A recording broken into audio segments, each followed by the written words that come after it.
choice matters. God's choice matters. 2 Samuel 7:8.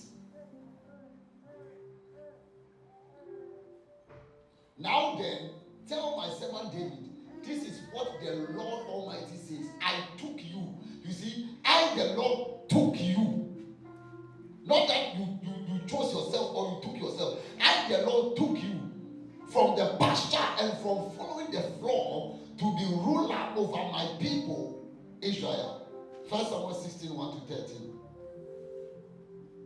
And so realize that for David to rise from a shepherd boy to a king, it was God's choice. Am I talking to you? It was God's choice. It was not his choice.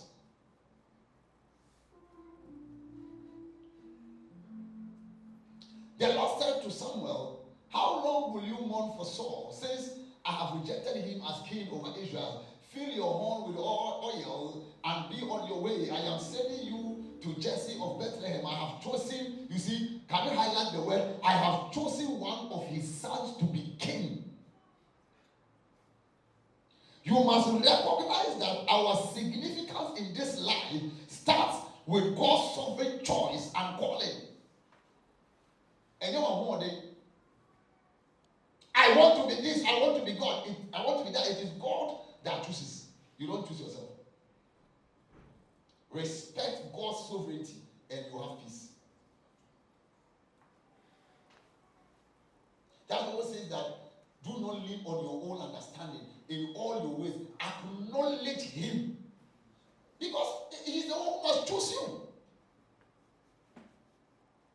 He's the one who will choose the marriage for you, whether you like it or not. Today, preachers are saying that God does not choose for us any longer. They should shut up. He is the one that chooses for you. If he chooses for you, you will have peace. So he chose. And when you read this story up to the verse 30, keep rolling, you realize that Jesse paraded all his sons before the prophet, and God rejected all of them. At the point in time, the prophet was confused. But God said to him that men look at the outward appearance, but I look at the heart. I have chosen someone. And then eventually, when David was brought from the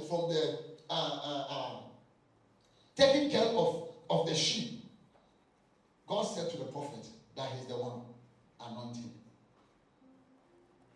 Listen, in your quest to become great, recognize God's place in choosing greatness for you. You don't become great by yourself. It is God that lifts up one and brings down the other. If God is not lifting you up, men cannot lift you up. If that promotion is not coming from God, you will not be promoted.